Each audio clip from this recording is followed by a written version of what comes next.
Perkenalkan, nama saya Dominike Julia Saptirlema dari Prodi Administrasi Bisnis kelas 1C. Saat ini saya akan mereview buku pengantar sosiologi dari Profesor Dr. Sujono Sukanto. Masyarakat adalah orang yang hidup bersama yang menghasilkan kebudayaan.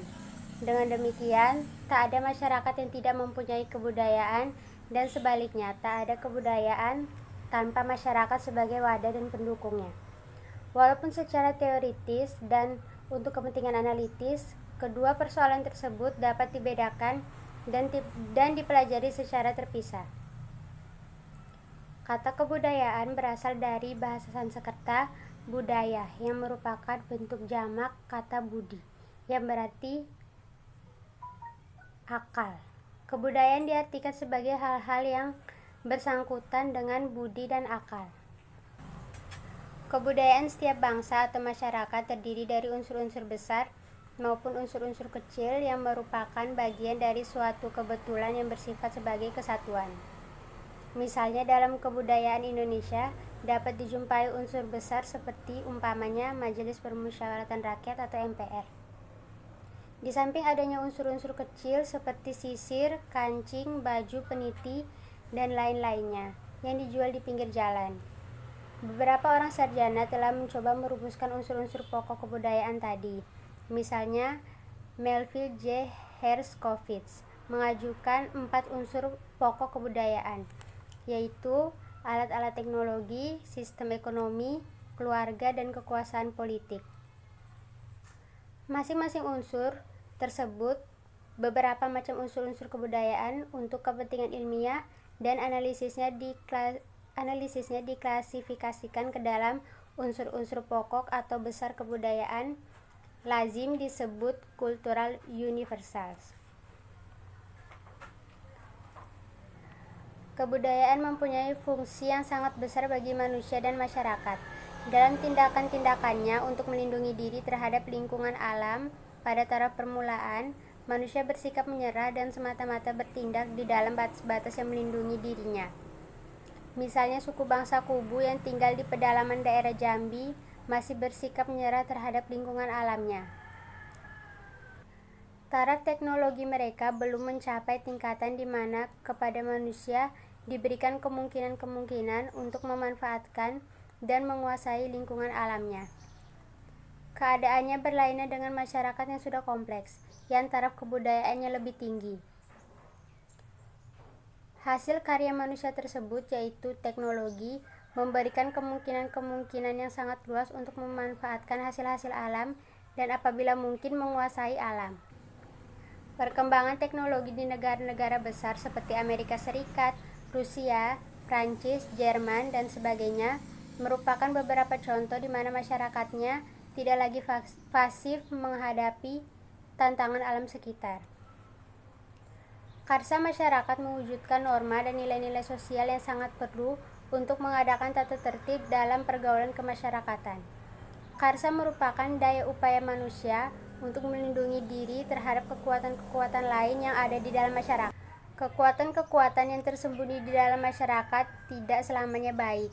Untuk menghadapi kekuatan yang buruk, manusia terpaksa melindungi diri dengan cara menciptakan kaidah-kaidah pada hakikatnya merupakan petunjuk-petunjuk tentang bagaimana manusia harus bertindak dan berlaku di dalam pergaulan hidup.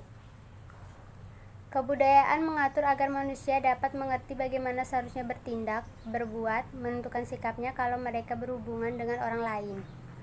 Apabila manusia hidup sendiri, tak akan ada manusia lain yang merasa terganggu oleh tindakan-tindakannya. Akan tetapi, setiap orang, bagaimanapun hidupnya, akan selalu menciptakan kebiasaan bagi dirinya sendiri. Kebiasaan atau habit merupakan suatu perilaku pribadi. Pribadi berarti kebiasaan orang atau seseorang itu berbeda dari kebiasaan orang lain, walau misalnya mereka hidup dalam satu rumah.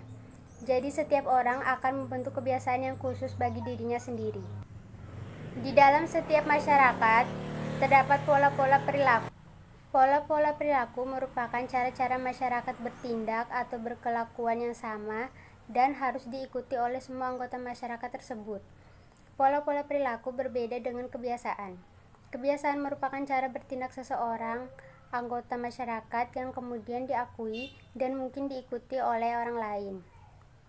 Pola perilaku dan norma-norma yang dilakukan dan dilaksanakan pada khususnya apabila seseorang berhubungan dengan orang-orang lain dinamakan social organization.